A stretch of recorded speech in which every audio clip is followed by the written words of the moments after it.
from Grinding Arena to bring you the Marvel Champions Lounge podcast.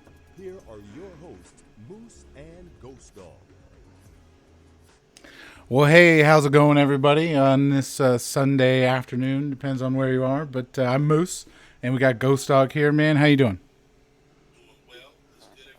Awesome. Yeah. So, and then also with us today, episode number 8, we got Boompow. We got Joe. He's from the Symbiotic Empire. How you doing, man? Doing great. Glad to be here. Awesome, man. It is. Yeah, glad to have you here. It's awesome. It's fun to bring guests on. It's fun to actually finally have a chat with you and stuff. So, but yeah, so I brought him on because part of what when I started this podcast with Ghost Dog, I wanted to kind of implement like guides, and he was actually Joe here was actually probably the inspiration behind it. Was he was always praising Ronin. Is Ronin, yeah, whatever, Ronin, the Hawkeye version. But I wanted to implement like guides, so kind of maybe underrated players or players that kind of involve maybe a little more, maybe just a little more creativity, I guess, if you will, other than, let's say, maybe like OG Thor, where you just stun them and hit them. So today he's gonna hang out with us, and he's gonna go over Ronin with us. So a couple pointers that I did want to bring out against on Ronin, which one I thought was actually pretty coincidental, was today he's actually the target, right? Yeah. Uh, That was like perfect timing. yeah, right. So if you're out there, if you still need to fight, if you still need your card to get into the red room, the red recruit room, find yourself a Ronin. But then, yeah, so also coincidentally, he was released last year in May. So he's been out for a year exactly. Yep. But yeah, no, so I thought that there was a couple cool things. So what I remember, I think was it you? Did you get Ronin out of a Cavalier right after you got Cavalier? Yeah, I had just gotten Cavalier, I think 3 or 4 months prior. I know the beginning Okay. of last year when I got it. But literally I was like, I got 600 units to my name right now. Let's go spend some featured tabs. The first one, I roll split, and I'm like, okay, what am I gonna get? I've seen all these good 6-stars go on by, and I saw 1 or 2 6-star Ronins. I was like, okay, well, I'm seeing that probably I'm not gonna get him. Ended up 6-star Ronin. I was like, well, the Ronin, it's down. And so I had already had the other one bought, and so I was like, okay, let's spin it again. I'm not gonna pop it or anything, because my strategy is I usually roll anything that can land on a 5 or 6-star. Okay. That's kind of how I roll with it. But anyway, so I was rolling it, and I was like, okay, seeing a lot of 6-stars. 6-star Ronin's not that this cool. This is not looking good. And like all over like 2 or 3 3-stars, a 4-star, and then 6-star Ronin, and it stopped. That's awesome. Yeah, no, I remember you said you got like 1 or 2 or crystals or whatever, and you got it, and we were all like, okay, cool, because I don't think everybody really knows, and still people don't really know how really useful he can be and just how good he really is. But I remember when you got him, and just ever since then, anytime anybody really says anything, you're like, oh, Ronin, yeah, Ronin's good for that. Yep, Ronin's good for that too. So I thought that was cool. Yeah. Did you guys have a Ronin? You should rank him up. It's funny. I have one. I've been thinking about it, but I had, I think about the same time when he came out, I had started an alt account, and I got lucky and got him as a 4-star, and I think he was like one of my first 4-stars on that alt account. So I was able to use him quite a bit too. I don't think I use him quite efficiently as I probably should, going over the notes and stuff. But yeah, no, he definitely can get a lot done. So, when you started using him, did you have 6-stars before that, or? I had a few. I think I only had like 4 or 5 at the time. Okay. I think, if memory serves, just because I had gotten lucky, and I think lucky. Yeah. I got a 6-star Diablo before him. Woo. And Diablo is actually not as bad as people I mean, think maybe as because yeah, fair. well, he doesn't take as much damage from poison, Okay. and so with suicide, he's basically constantly healing. Like, Okay. so it's actually kind of cool. And And I watched, I think Seaton do like a video breakdown on him, and like he can be useful if you use him properly. And I guess I could see maybe as a 6-star, him probably constantly regenning could be useful. yeah, definitely. Nice. But yeah, he was definitely one of my first ones. And he was my first rank 2. Okay. So, Did did you like practice with him to figure out he was good, or did you just like start using him, or what? Like I don't know what drew you what. I did the kind of normal thing of you go in, start looking at his abilities, seeing like what I kind of like started thinking, okay, what can I do with this? And I looked at the cruelties, noticed that he can, on the special 3 for each cruelty, he gets attack increase in the form of a passive fury, so it can't be nullified. So I was like, okay, that's Oh, kind of neat. okay. I didn't know Um, that. and so I was looking at that, and I was like, well, okay, it looks like he can output a lot of damage if you ramp him up. And so I was like, well, let's do the normal thing, go against Winter Soldier and run Legend.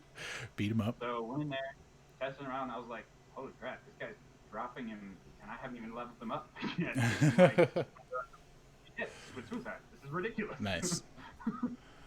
So yeah, I kind of just read through his abilities a good bit, and obviously I've learned a lot even since then, just because I've learned how to properly use the purifying off of his first stance, the guard stance, just because there's so many uses for that that people don't think about, because obviously he was brought in, and some people still don't know this, he was brought in basically to counter Void, Oh, okay. because Void spawn one at a time, Huh. and he can basically say like, okay, one light, and back up, done. Oh, wow. Pure.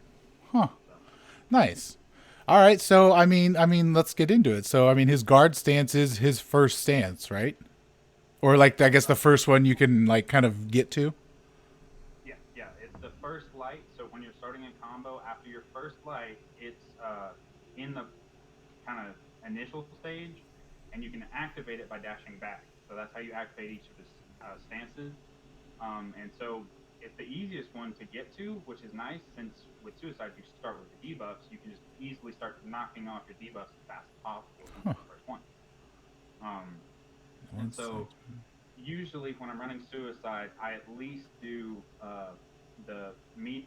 I'll at least do a parry, then medium light, dash back, and if I still have enough time, like it's not a limber node, I might try to dash back in, and do the 1-2 light to get to Wraith stance, dash back, and then go back in either through parry or if I find an opening and do it light again and get the guard stance, and that'll get rid of the poison, I think, at that point. Well, that You'll makes get through yeah. debuff in under 10, 15 seconds usually. No, yeah, that makes a lot of sense. That was the one thing. It sounded like there's a lot of dashing involved with him. Well, yeah, I mean, once yeah, that's how you gotta kind of activate him and everything. But I think that was the one thing I know with me that when I first saw him, I was like maybe nervous about because like not that I'm not good at it, it's just not necessarily my play style. But his play style like makes it really easy and it's like real smooth to dash with him. So Yeah. I thought that was something I guess worth mentioning. Yeah, definitely. He is definitely a dash back, dash in, aggressive champion. You're gonna want to be kind of on your toes a little bit with him. But I think that kind of plays into just overall his abilities. If you look at his abilities, a lot of them are like, okay, let's go, go, go, go, go, kind of. They're not like, oh, we're gonna play standoffish for half this fight. It's like, no, you're gonna be aggressive because that's how he plays. Okay, Um, nice. so So yeah, there's obviously the first stance is guard stance.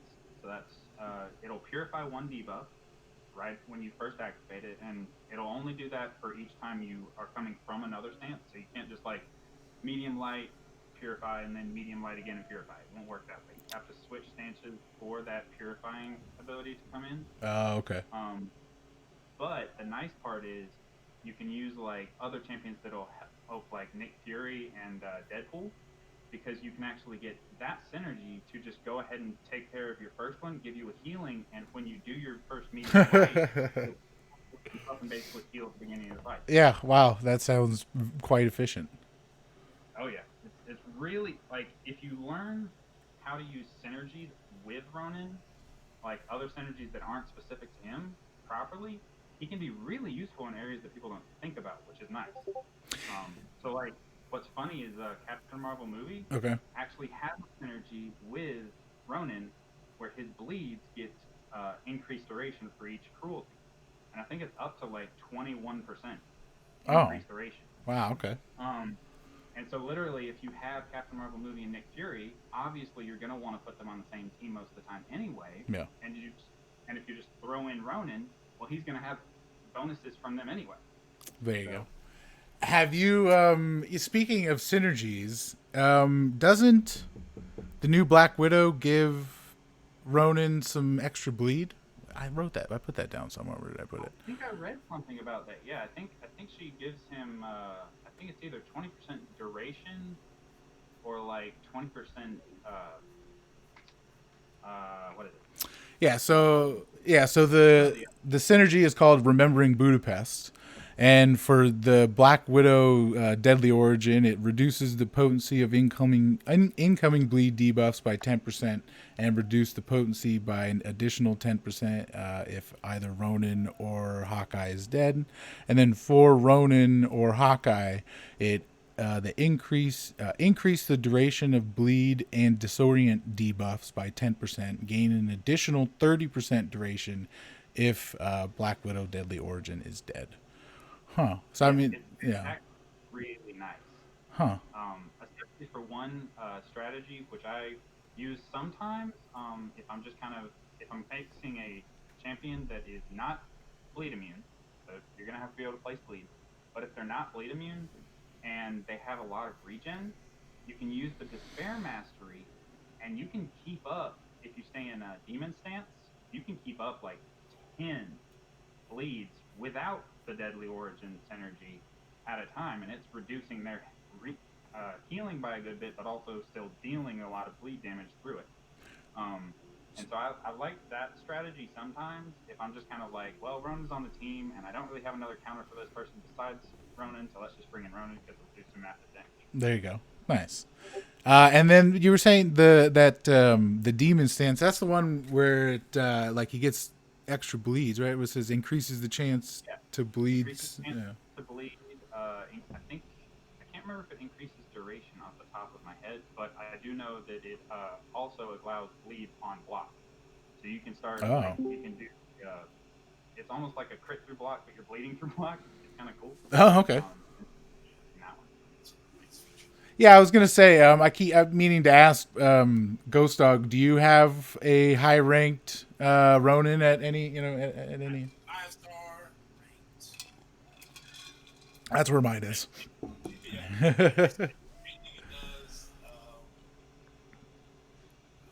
I haven't had the. I've had other people able to take up. Yeah. Different ones. Yeah, for sure.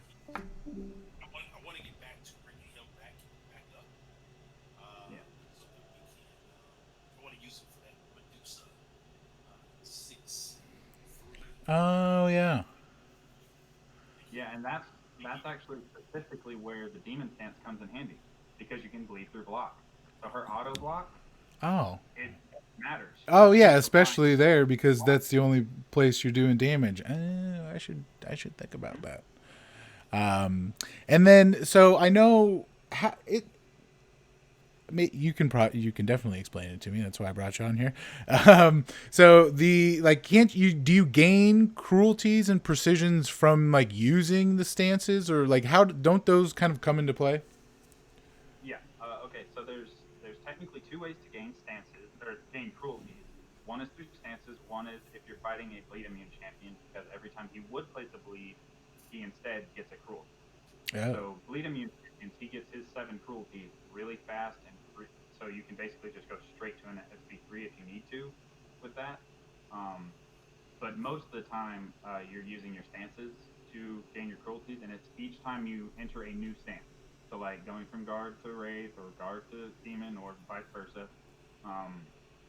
Just once you change a stance, that gives you another cruelty. Oh. And then it's okay. So once you get to 7, Then you gain a You passive precision. You won't gain any more, but yeah, on the next stance change, even if it's the same, or no, it has to be a new stance. Once it's a new stance, Okay. it'll give you a passive precision buff, which I think is like 3K crit rating. It's pretty nice, Yeah. actually. Definitely noticeable. Oh yeah, you'll notice the yellow numbers pop up.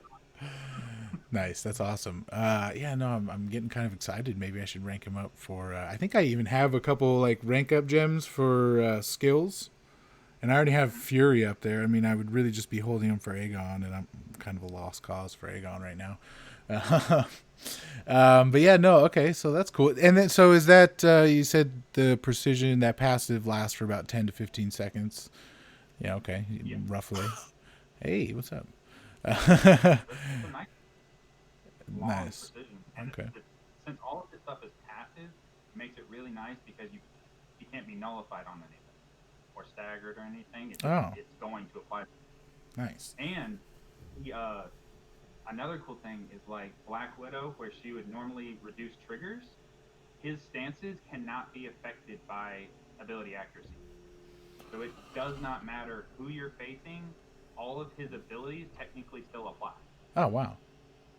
Huh. Because all of his abilities apply through his stances and or things that would affect the stance. And so it's kind of funny, like the wording doesn't strictly say that he's immune to ability accuracy reduction, but he is. Okay. Huh. That's interesting. That's awesome. Yeah. No. Wow. You're really you're selling them. You're selling them. That's awesome. So can you what I wanted to ask. Can you stack the precisions? Because it says it looks like you can like reactivate them or You can't stack it. no. It will. You have to wait till it runs out to activate it again. So you can't like. Oh, okay. Got it. Sadly, I wish they would let you do that, but and it doesn't specifically say that it doesn't allow you to. It just doesn't. It just doesn't. But yeah, you can like basically all you got to do is when it runs out, just immediately find a different stance to change into, and since it's pretty easy to change between them, you can have like maybe 1 or 2 seconds of downtime normally, because you can change a stance off of block. Because as long as you do a light attack and it's making some sort of contact, that counts for changing into a different stance. Huh. It's like even if you just hit their block. So if you hit their block once and then back out, you've just changed your stance or whatever, right? If as long as you're not in that stance. I've changed from guard to deep multiple times on blocks. Huh. Wow. That was one thing I did like is you could change your stance. If you needed to, like for instance, if you had a debuff on you, you could hit into their block and change your stance so that you can. That's what I thought was very useful. Yeah, especially with suicides because you're taking that initial damage at the start from the bleed, and you want to get that bleed off as soon as possible. Okay. Huh. Nice. So I was curious, does he it sounds like his utility he's got quite a lot of utility. Does he have like a kind of I don't know, like a kind of specific rhythm, if you will, like, you kind of get to like just special 2s, or does the special 1 and 2, do they both kind of, and 3 like come in handy in certain instances? Yes. I would say if you're wanting to heal block opponents, you're going to want to throw your SP2. And that's mainly because it will apply however many bleeds equal to your cruelties. So if you have 7 cruelties, when you throw your SP2, it'll place immediately at the end 7 bleeds. And so you can instantly have, like, if you're at the lowest, at the 1 despair out of 3, you're going to do 35% reduction on healing just from the SP2. Huh. Wow. And okay, so what the SP1 I'm just looking at the notes that you have here, but it places a disorient buff on them. I can't think off the top of my head. What does a disorient debuff do? It's mainly an ability accuracy reduction debuff, but it also I think reduces block proficiency by 50%, which is pretty nice actually with him, because since he can get pretty high damage sometimes, Yeah. that allows him to do a lot more through block even when he's changing stances.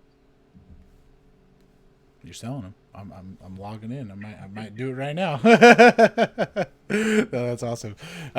Cool. All right. So and then remove. Okay. So his special 3, what it removes all cruelty and places a passive fury for 35 seconds to strengthen furies based on the number of cruelties removed. So can his fury get pretty crazy after the special 3?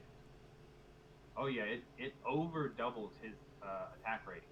I think it's like 1.5 times his attack rating gets put into that fury basically once he comes out of his SP3 if it's 7 cruelty. Oh wow. Do you use that often? I do it if it's a very like long fight, like big health pool kind of thing. Yeah. I'll mainly use SP3s to get that massive fury out and just build up 7 cruelty, go back to SP3 and repeat the process. Okay.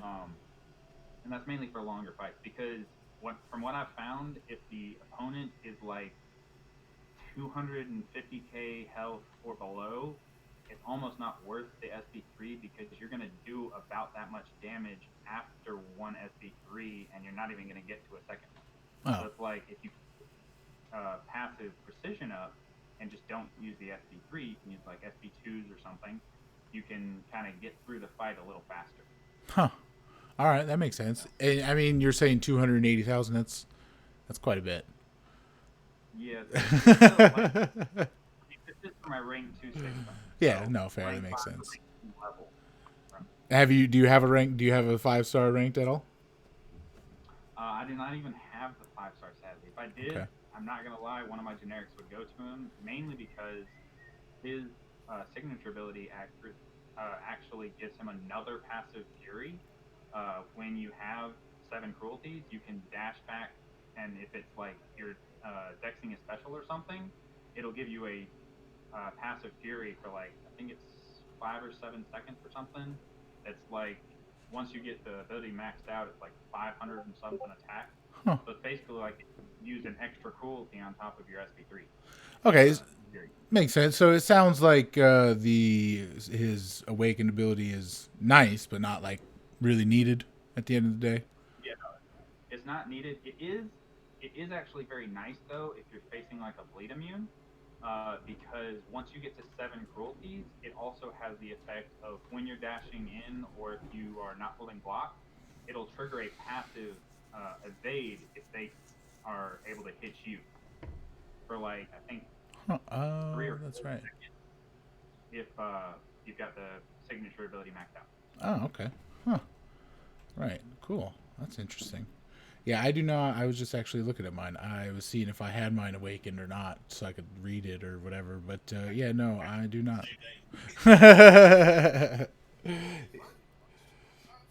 Yeah, he's at rank 2 though. Are awakened.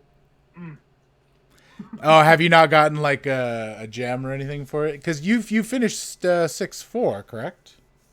I've done completion. Okay. I've not explored 6.2 fully, 6.3 or 6.4. Okay. Or a bit.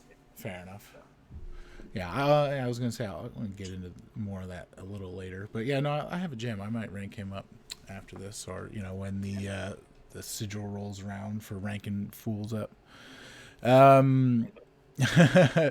Cool. So you said, I wonder, we did cover that, right? His heal block strategy. Yeah, I was looking over your fun tips notes. The heal block strategy is mainly like if you use the Despair Mastery already for like Void or something. Yeah. Ronin benefits from it too. Okay. And then yeah, you're saying his ability accuracy can't be shut down, which is cool. Mm-hmm. That definitely helps. It won't do like normal. Like technically, he is not immune if it's like the Dexterity Mastery. So if you're facing like a Domino, where she's got a lot more against skills, you don't really want to use him against Domino. Okay. But that's kind of normal. You don't want to use skills against Domino. All right. I mean, I hate Domino. I hate fighting her. She's such a pain. I mean, she's actually gotten easier now. I use Long Shot against her quite often, and Red Hulk, obviously, I think he's kind of always the go-to. But Long Shot seems to do quite, very well against her. One reason because he can't get like his ability accuracy. He's like 300% ability accuracy, so it yeah, it doesn't get shut down. So it's really just kind of a normal fight. So that's always pretty nice.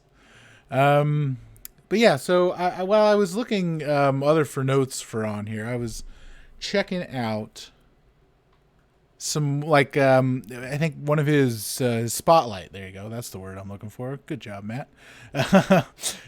Is his on demand, like some of his strengths and weaknesses, right? So one of his strengths is on demand evasion. I feel like you covered that. Did you cover that? His dex is actually very similar to Nightcrawler's. It's not as strong. Nightcrawler can like fully evade a lot of specials that people don't think are evadable, like Winter Soldier's SB2 or Kingpin's SB2. You can actually evade that with Nightcrawler pretty easily. You just basically just continue swiping as fast as you can, Okay. and you'll almost easily every time dex those specials.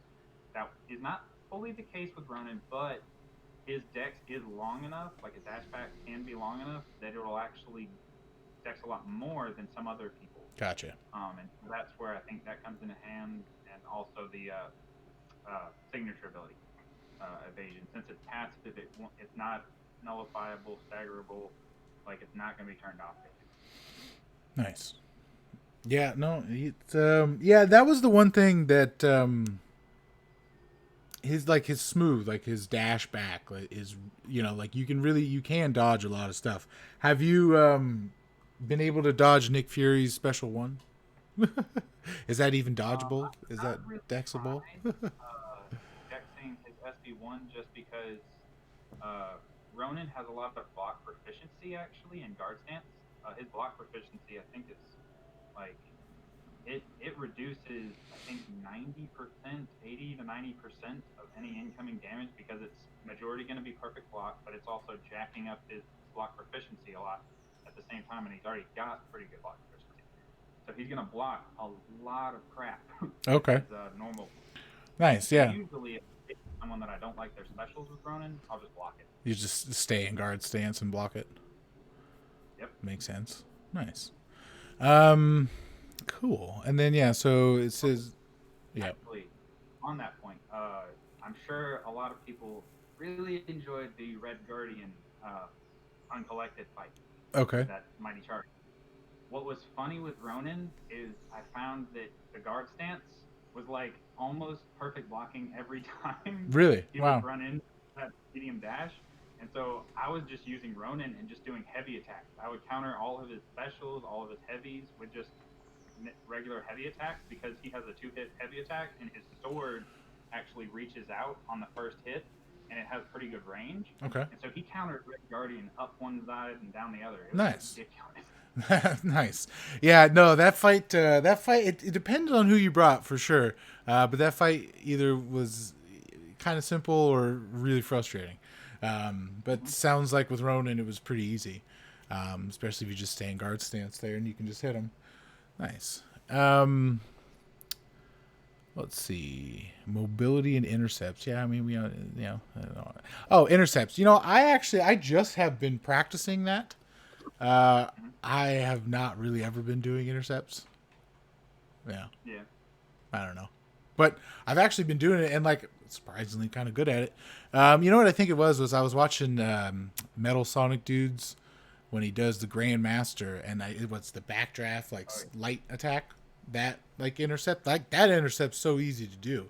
I can't really do like any other ones. Like timing is just frustrating. It also seems to change every month, but it seems like that's a different story.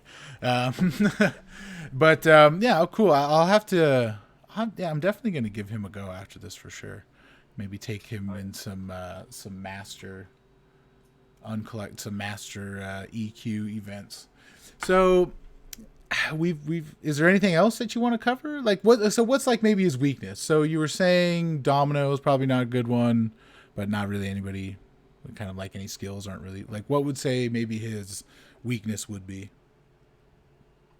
Okay, so weaknesses, mainly people that either like some of the ones that can't bleed are sometimes harder, but some of them are actually easier, like Thing. It's not, he doesn't have a weakness against Thing, but he actually will stop him from going unstoppable a lot of the time, because if you stay in demon stance, you'll be throwing so many bleeds that it'll be taking off 3 charges just about every time it's on cooldown, and you'll give him some furies, but he'll never go unstoppable, basically. Okay. But yeah, I would say he has a weakness against Mysterio, just because since Mysterio can't have his ability actually reduced, the SB1 and SB2, where he can power drain you a little bit and or reflect damage, Okay. Ronin can't turn that off with his ability accuracy reduction stuff. Oh. So obviously, the champions that are ability accuracy reduction immune, so like him, Archangel, and some of the others, where they can't have their ability accuracy reduced, then his abilities, where you want to reduce abilities, is not going to work out. Ah, okay. Makes sense. So those would be some kind of obvious weaknesses. Yeah. I would say for countering evasion, he's not very good either. And that's mainly just because evasion, you really want someone that's got solid evasion counters. Yeah. He just doesn't really have a good way to counter that. Okay. That makes sense. Nice. Yeah, well, I mean, I think you sold me. I might use this rank up gem I have on him. Get him up to rank 3, give him a whirl. See how he goes. Yeah, definitely recommend it. For sure. Ghost Dog, is there anything that you had questions on as far as like Ronin goes or anything? No, actually, you guys covered everything. Nice. I'm just here as a listener. Fair enough. So I mean, yeah. Other than that, one of the other things when I was talking when we were figuring out, Joe, was that you weren't in an alliance really right now. You're just kind of like hanging out by yourself right now. How's that going? You've been doing that you said for like a month or so? Yeah, it's been about a month. It might be getting close to 2 actually now. It's mainly because like it was getting in the way of a lot of like my work and school and kind of life schedule, just because I am a Christian, and so I try to kind of make time to try to be able to help out others. And with A2 and Alliance 4, it was kind of like, well, I can't do things at specific times of days on these specific days of the week, and so it was like, I can't really do this stuff. And I was like, well, I can still advise some of the people in 214 where I was previously, just because we had placed in like Plat 2 and Plat 3 a good bit, and so we were playing in pretty high level war, and I was like, well, I know they ask me a lot of questions on how to counter stuff sometimes, and so I was like, well, I don't want to just leave them out hanging. Yeah. And so I kind of wanted to be able to still be playing. So I'm still playing it kind of solo-ish with my alt and my main in the same alliance, but it's making it where I can still be in the chats with the other guys. I'm still going through the same monthly queues that they're going through, same high-level content like this or Act 6, soon to be Act 7, and all the variants. And so it's like I'm still able to be there and just kind of be like, okay, is there anything I can lend? Like, is there any questions you guys have on how to counter certain champions and how to do certain things? So even though I'm not in Alliance 4 and AQ, you're still kind of in the alliance.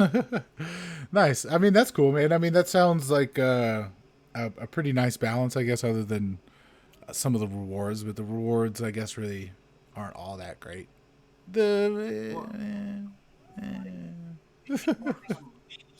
Out on is 6-star shards. The 5-star shards, you can earn those just about anywhere really fast. Yeah. I haven't really noticed that much of a decrease in the 5 stars, because you're only getting like max of 1 or 2 from the rewards at the end of the month. Yeah. And like you can find other ways to do that. Like since I'm not doing those, I can grind arena a little bit more in my spare time areas, because I'm not having to just jump on and do AQ and Alliance for it. Exactly. Or plan that out accordingly either. Because I was an officer in the Alliance as well, so it was like a lot of my day was kind of filled up with just coordinating Alliance 4 and AQ. Like I wasn't even really wasting that much time with energy and normal questing. Oh yeah, no, I'm well aware of all that.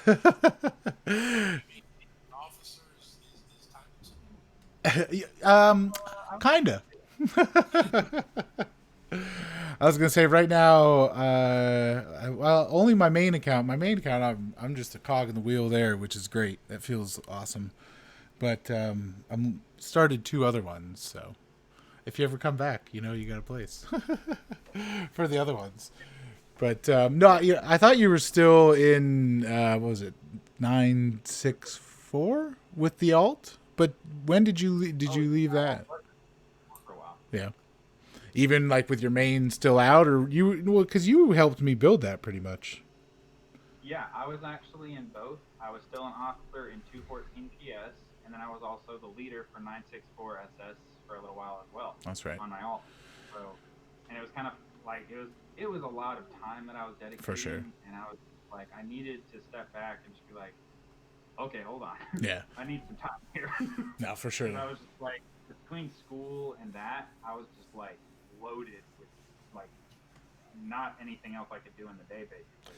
No, And that makes I sense. recently picked up archery, Nice. just from school because I took an archery class because I needed a filler. Okay. I was in love with it. So I was like, Yeah, no, now he really is becoming Roman. I might be training a little bit.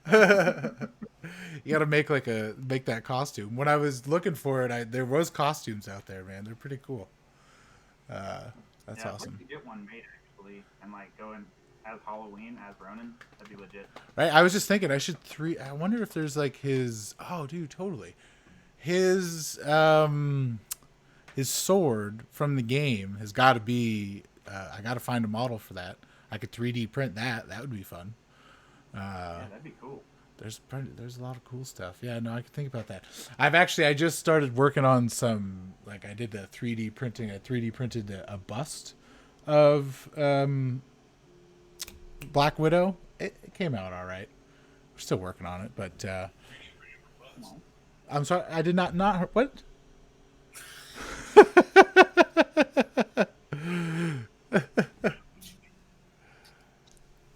You're really. It's hard to hear you, Ghost Dog. Is it hard to hear me? Okay, well that was A fine. little bit. It was like, yeah, maybe, I don't know. I do it on my live streams all the time. Same settings, no problem. Huh? Yeah. Interesting. It seemed almost like you were further away from the mic a second ago, and now you're closer to it, I guess. I do sit back, and when then I have changed locations. Okay. All right. Yeah. Yeah. Well, I'll edit it. I'll make sure it gets up there. So have you been enjoying kind of not being in Alliance War and Alliance? Have you enjoyed the game more? Probably not being like having to log in every day and stuff. Yeah, it's been kind of like playing more when I kind of want to. Yeah. Just because, I do log in relatively every 7 hours minimum. Yeah. Just to do the questing. But other than that, it's just been kind of nice because like I've been able to balance it a little bit more. It hasn't been so much more time dedicated to NTOC than my just regular everyday life. For sure. And so I've been able to spend more time with my family. We've been doing stuff all around the house. Like I was helping my dad with my brakes. We also changed out the battery and some belts on two of our other trucks. And then also we painted our deck. And so it's like I've just been able to kind of spend time with family a little bit For more sure. than usual because of it. And so that's been really nice. Nice. Yeah, that's awesome. That's pretty much what I was doing. Like, so this past week, I I was sick for a couple days, so that kind of sucked. So I really didn't do anything. But then other than that, I was really just kind of like just miffed about all the news and all this stuff, which we'll get into in a little bit. But so I really just kind of took a break. I was really doing stuff around the house. Like today, I really just kind of sat down right before we got on, just kind of, I don't know. It's nice. Yeah, for sure. I kind of envy it. Like AQ started at noon. So that's going to be grind, for the next 5 days or so. And then have some more going. No, but because season's starting, but, so I mean, it's, it's been fun. It's been interesting. So been enjoying the break, I could assume. Do you have any plans or anything on any coming back anytime soon, or? I probably won't come back with both accounts to two more alliances or anything. If I ever come back, it'll be like probably one account, probably my main. Makes sense. And I still don't even know if I'd be coming back to 214 just because like 214 hits it pretty hard. For sure. They're a great group. I would recommend anybody that's wanting to do higher level Alliance War, talk to them. It's a great guide. Like, yeah, there's some bad days where you face an alliance that's got all these whale accounts on it, and there's not as many whale accounts in 214, but there's some really skilled players in 214. Definitely. Because Danny actually, who Ghost Dog and I used to play with back, I don't know, it must have been at least a year ago, has recently come back. Okay. He was a phenomenal Ghost player. He would do stuff with Ghost that we'd just be like, what the? How did you? Huh? Nice. And so, like, people like him, Comic Head, who's just destroying people with Void and stuff like that. It's a great group. They're very supportive most of the time, and like they can teach you a lot about different champions and how to play them correctly. Nice. That's awesome.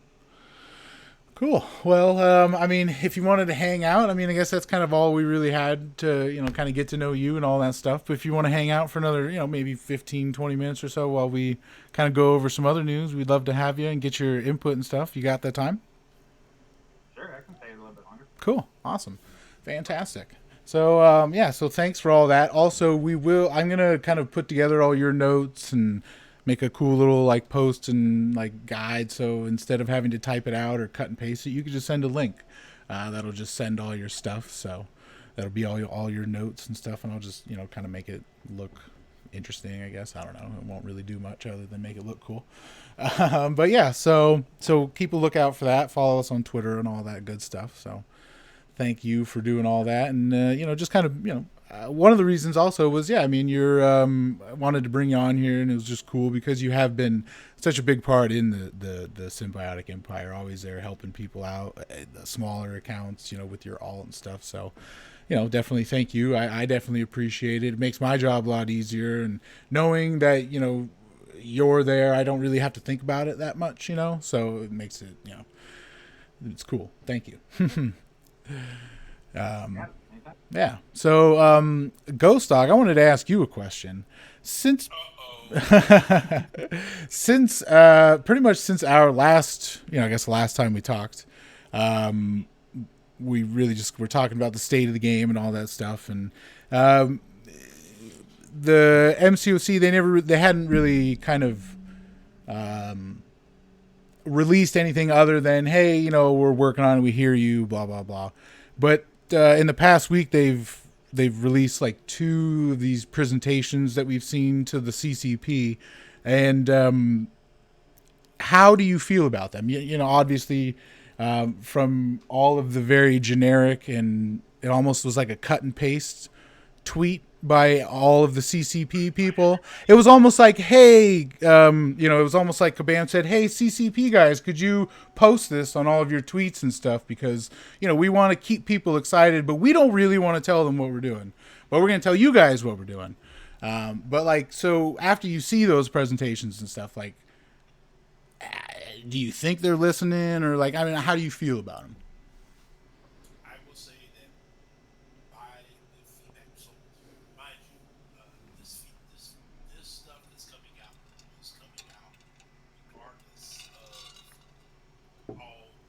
All recent events. It was already coming out based on what they told us. I remember, and the reason why I say this is I remember a survey I took before I joined the CCP that was sent out by KABAM to a bunch of different people, and asked about a lot of the stuff that they're making changes to today, or this upcoming wave. I shouldn't say today, obviously not today. This upcoming wave of stuff that's coming down the line. So just keep in mind that yes, they are listening to this. Is it going to come as fast as we want? Probably not. Is what's going on probably going to fix some of the issues that were brought up over the last week or two? Maybe, maybe not. All I can say is be patient, wait and see. Fair enough. That seems like pretty much the same tweet that everybody put out.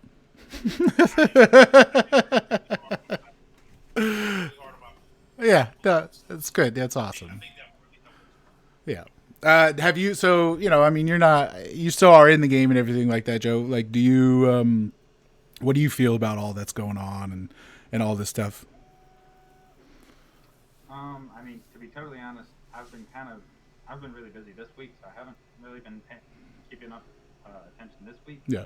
But I will say that Alliance War was the main reason I had to let go a little bit for a while, and that was just because it was definitely a pay-to-win kind of scenario, Yeah. at least getting close to it for me, because there were multiple wars where I was getting close to running out of items, and it wasn't because I was losing a lot. Like, I might average 1 to 2 deaths a war, and that's with fighting some mini bosses and even a boss.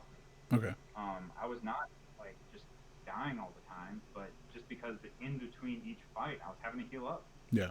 Half a champion, and the potions were barely making a dent because they were like, "Oh, here's the 3,000 health." Like, "Oh, sweet, I'm gonna run through that and like not even have a fight." A couple block hits, like. Yeah. Yeah. It was like different bonus. Wow, it's been a while since I've been in Alliance Force. I'm forgetting tactics, defense tactics. There you go. Those I really never come in, and that's not because some of them aren't interesting. Yeah. Some of them make for very interesting fights, but some of them also don't. Like flow, it needs another way to be able to stop it than just parry. Like, you should be able to reduce that with some other things and be able to stop that a little easier than they made it. Because, like, if they had just put a cooldown on it, where, like, okay, 1 crit, okay, it's 5-second cooldown before you can get another power gain. If they had done that, it would have helped it substantially be not hard. But when they made it where it was like, oh, each crit is going to do that or refresh them once it gets to 3, that was like unlimited power in some cases for people that mainly used Corvus or Ghost or other major crit champions. And it was like, come on, guys. Right. Didn't they just adjust it after this past season? That's what he's referring to. Oh, okay. Yeah, you can well-timed block, because that helps with the stun immune Fair. champs that you're facing. But well-timed blocks will stop the power gain. Gotcha. But I would even say if they didn't want to put a cooldown on it, make it active instead of passive. There. Yeah. So you can nullify it or stagger it. I'd be down for that as well.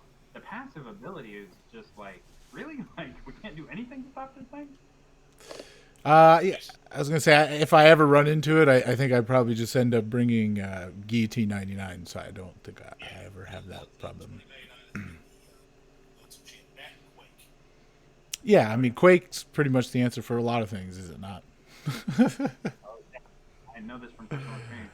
Yeah, are you good at Quake? Because I'm not. Like I practice, I try, but I was besides like Park and maybe one other person, I was the main Quake user in PT3 for 214. So like if we had mini bosses on power gain nodes where you needed to Quake them, I was mainly the one they sent. Oh, well, lucky you. Yeah, no, I try. I'm not very good at I'm just not good. I get backed into a corner and then I just like get like more like Hulk and I just get mad and I'm just like and I just want to get out of it and I don't like it, so I'm not very patient. I enter my Muhammad Ali. There you go, just bob and weave, huh? That's awesome. I gotta try to I'll try to bring out my inner. I'll just think about them and I'll just do it. That's funny. There was another thing kind of, so, I mean, I guess my idea on the whole, like presentations and everything like that, I don't understand why they have to I don't understand why they can't tell everybody, no, I get it. It's coming. It's blah, blah, blah. I mean, I feel like it was a little salty, like on the CCP this past week, just because like the reason why I was denied was not like people have been let in for other reasons. So like I've built a community full of 15 alliances and I was just flat out no. Yet these people who don't even have social media get granted into the CCP just, by proxy from being let into the podcast, the UMCOC podcast. You know, like J Nick, like it has nothing to do with the guy. Like the guy, I'm sure he's an awesome dude. Like everybody at that podcast is awesome. They're all great people. My saltiness comes from the way that they go about it, that KABAM goes about it. So I filled out their little CCP form, and it was, answer this, and I was just given a flat out no. And, and it was no, you don't have 500 subscribers. Well, there's a lot of people in the CCP that don't even have channels, like, period. So I don't know where your logic's coming from. And then that to me just turns into logic of like from the game. Like I ranted about it last week about, you spend 8 months redoing dungeons, yet, you can't fix a chat, so I like, what are you doing with all that time? I don't understand, which somebody doesn't even have social media, but in order to get into the CCP, they need to have following. How do they have a following? Yeah. Like I just don't get it. So that was also probably more the reason why I wasn't really paying attention much this week in MCOC, was a little salty. Maybe it's personal. I'm also trying to take a step back, so I'm not like taking it personally. Like I'm trying to, like I'm writing a paper about just kind of my experience and growing a community full of 500 people, which is 500 subscribers. But just my experience with it and everything like that, leading alliances from, smaller ones to bigger ones, from lower accounts to larger accounts. So I'm trying to put it down to where it's not like a rant and I feel like it's personal. So I'm working on that. So stay tuned. But yeah, I mean, it was frustrating a week for sure. Seeing especially just all like the cut and paste tweets from CCP people and all that stuff. So that's my little rant for, what really grinds my gears. But I was also looking at another thing that I guess was also grinding my gears was somebody, Peekaboo, I don't know how he wants to pronounce it, but he brought up last week to me the whole like patents that KABAM holds, and like their for like their mystery boxes and things like that.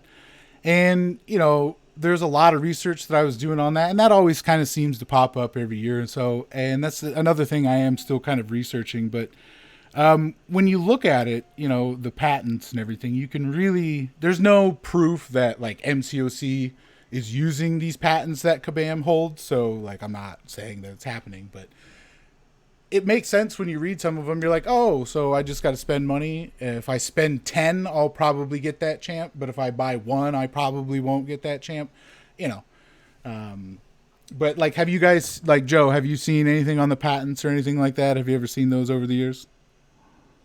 I don't think I've ever really looked at them. I knew that they had patents, because I knew that like through all of the percentages, because of some of the laws that were passed, where they had to actually start putting in-game percentages. Oh, that's right. Yep. What was the actual chance that you were going to get it of a random number generator? When was that? That was like, because that wasn't just KABAM. That was like the country, right? Or like that was like. Yeah, it was all loot boxes, all random chance type things where you could buy them. Right. And that's why sometimes we still see crystals where there's not a percentage. And those are the ones that you can earn but not pay for. Got it. So if you can pay for it, it's going to have a percentage. If it's not paid for, sometimes they won't put a percentage on it purposely. Makes sense. I think that's most of the daily crystals, or the monthly crystals where you can get them 4-hour ones or whatever, Oh, okay, yeah. Yeah. Some of those don't have percentages. Okay. That's why, just because they're earnable only, they're not actually payable. And that plays into kind of some of their patents where it's like, well, this one technically doesn't violate that. Yeah. So we can get away with it here. Right. So. I was looking over some of those. It's like, if you bought this, if you did that, if this happens, if you spent money on it, these 6 things could come into play. If you didn't spend any money on it, these 3 things could come into play. And some of them are like purchase history or inventory buildup and things like that. So I just thought it was pretty interesting. I'm still doing more research. That's a great point about, I totally forgot that it was all mystery boxes, all gaming. Because I remember that was a huge turning point with like MCOC, in the community, we were like, oh, we may not even have the game anymore, or it's like going to be completely different after this law passes. So that's an interesting point. I'm gonna have to look that up some more. Thanks. Ghost Dog, what did you ever run into the patents or anything? You don't pay it any mind, pretty much. Fair enough. Makes sense. So this one thing that you did bring up, though, it was pretty much, that's really nothing. I feel like really nothing much went on in MCOC other than those kind of presentations. And I mean, I guess it was kind of nice, Joe. You always have your availability since you're not in an alliance, really. So that's great. But the availability of your champs was pretty good the last few days. Did you take advantage of that at all, Ghost Dog? Nah, not really. I mean, I have enough champs now that I can go AQ. Fair. Run those uncollected. So my next big step is going to be this. So that's kind of my next big prep area. Performance and motions. Yeah, I was gonna say. So this week, like anything other than, so you ranked up Doom. You got him. You ranked him up. Nice. Have you done anything else other than kind of preparing yourself for Abyss in the last week or so? No, that's really been about it. No. Research. Champs. Let's see, what's kind of the team I have 3 of the 4 horses, so that's what makes it. I was thinking about that the other day when I saw your post about, or you were streaming preparing for the Abyss. I was like, I thought he didn't have all of the horsemen, and I was trying to think. I was like, well, you have Aegon, now you have Doom. Do you have human? You have a 6-star torch, don't you? Right. You don't have Fury, right? I don't have Fury. No. 6-star torch is not awakened, so I have to be careful. Like, I only get 1 flame on. Okay. 1 noble flame opportunity for the start of the fight. So, what I'm hearing, I'm going to want to use Fisto. Yeah. But See how that goes. he can still catch noble flames from the spotter builds, but it's going to take a lot. So with the 3 that you're gonna bring, who's the other 2 you're gonna bring in with that? You have Doom, Aegon, Torch. Okay. 4th one is not been a question. 4th one is high. Oh, okay. All right, fair. Yeah. The other one, I thought about Proxima. Someone told me that's suggested Void, which I don't have. Someone have suggested Symbiotic Empire, which I do have as a 6-star. So think about running 2. I would recommend it. Mine has been great. Have you done the Abyss, Joe? I have not, and that's mainly just because I'm waiting to either rank up my 4-star Doom or pull a 5-star Doom. Gotcha. Just because I have a rank 2 Symbiote Supreme that I could bring. I have Aegon. I have Void and some other champions that would probably be able to get me through it.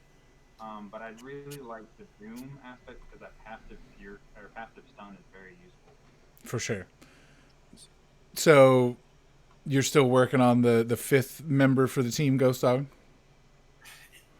More than likely, I'm going to lean towards Symbiotic Empire for building it up. Okay. The third build wasn't as good for him. Symbiotic Empire may be a better fit for that particular fight. So you can help me make some of that. So I'm just looking for ways to kind of not spend as many units as I do. Well, good luck to you, sir.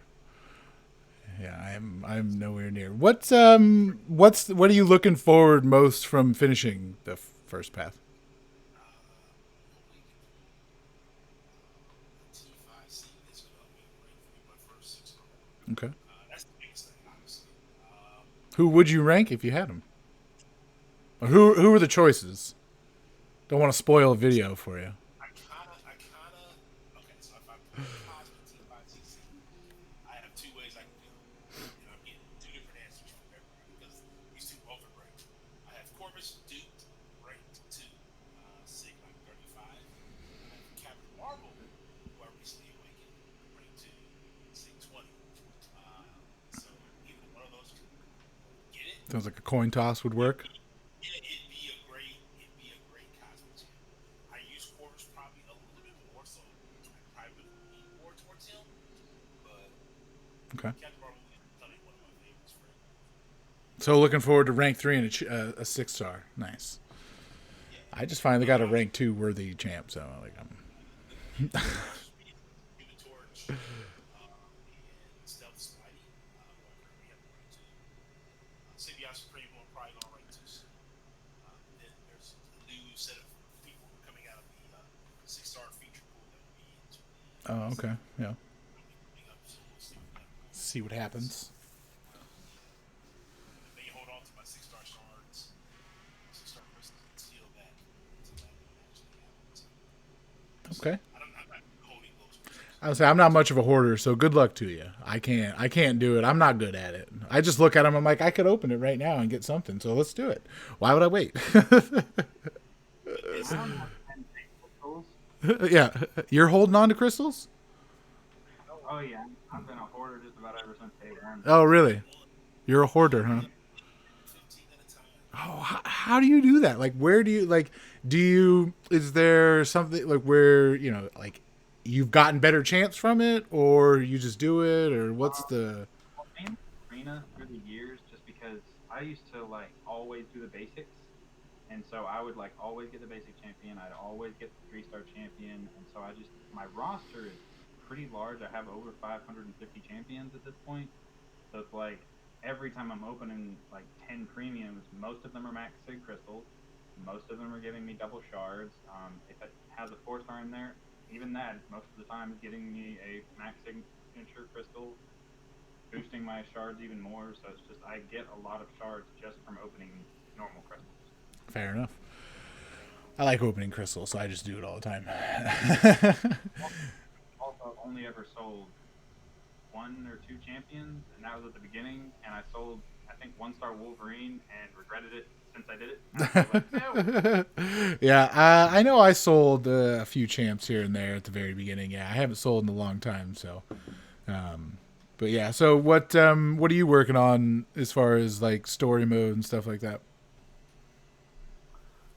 Right now, I'm just kind of taking it slow, building up my units mainly just to prepare for an Abyss run. But what's funny is because of, like, I think it's, let me look real quick. I think I have the game open. But yeah, I have 16 champions that are either rank 5 or rank 2 right now. And most of them are either God tier or champions like Ronin, where they're not necessarily the best champion, but they can be used a lot of different areas. Cool.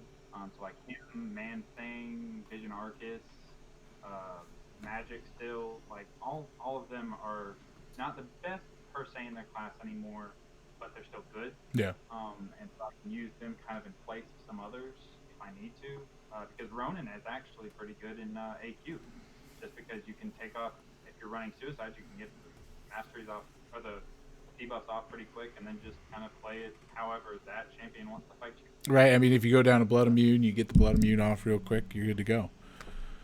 Nice. Yeah. No, I think you've definitely sold me on him. I'm definitely going to give him a go and see if I could.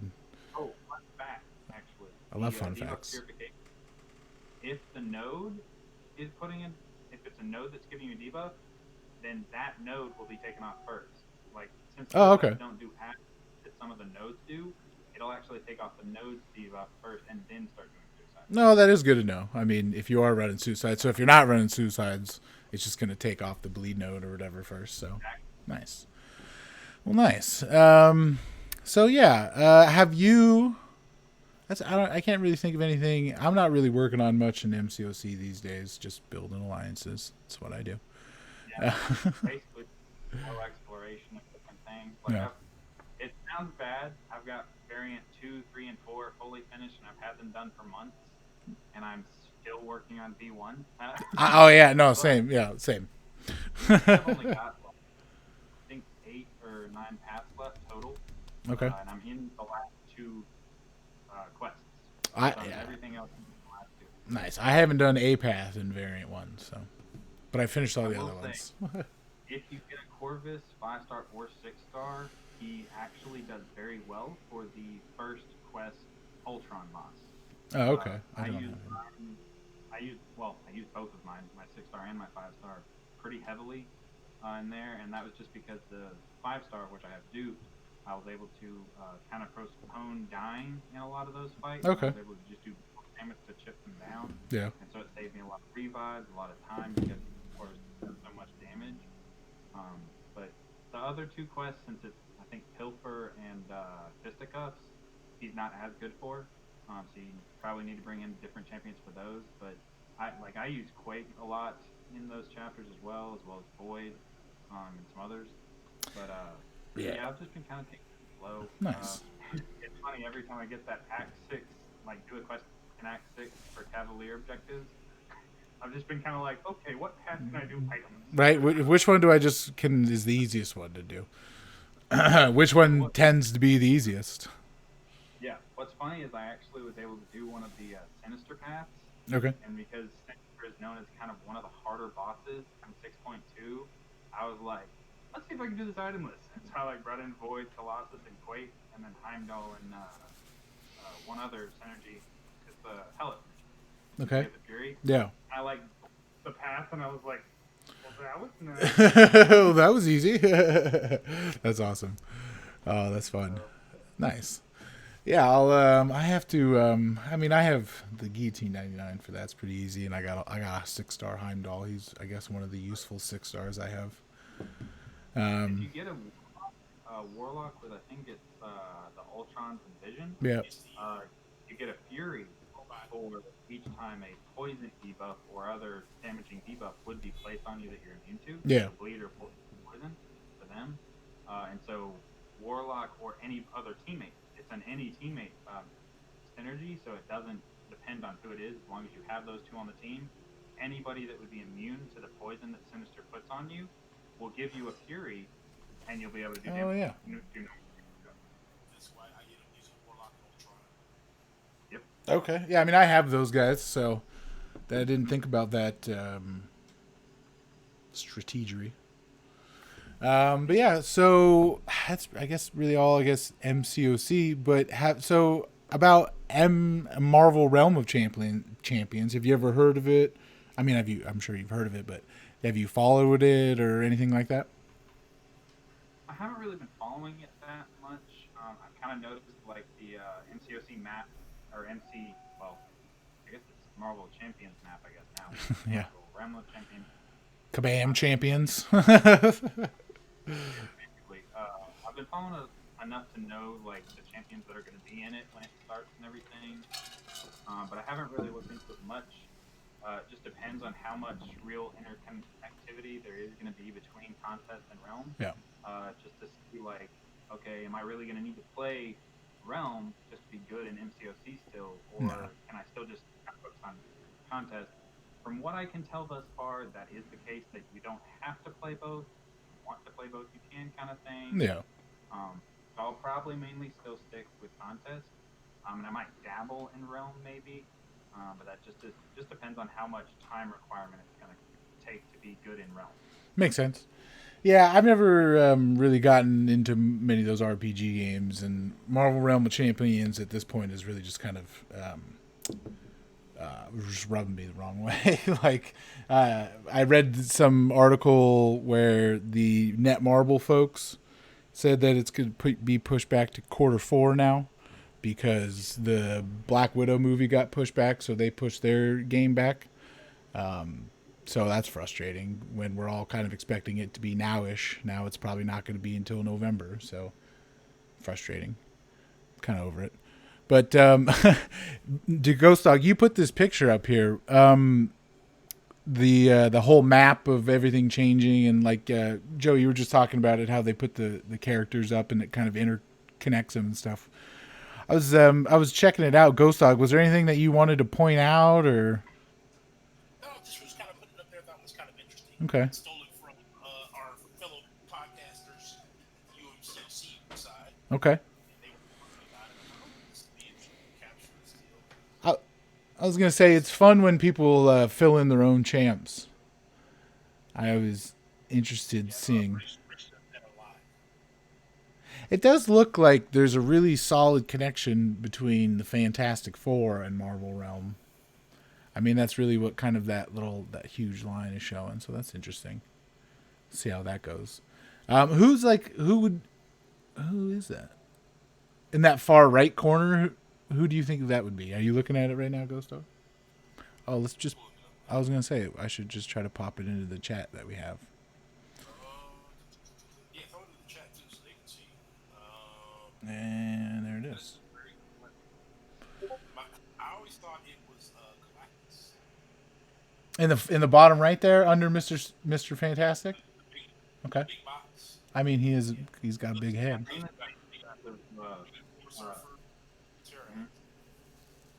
Because we're both heralds of Galactus, so that would make sense.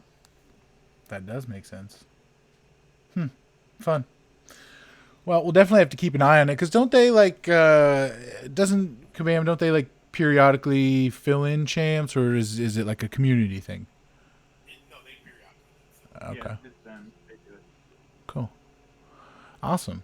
All right, gentlemen. Well, I mean, I think that's going to do it. It's an hour, 15 minutes. We've been going a little bit here. Anything, you guys, anything want to bring up? Anything pressing you want to mention?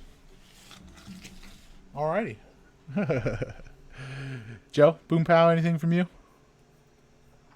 Nah, Cool. I think I've been able to say everything I wanted to say about my boy Ronin. Awesome, man. Well, yeah.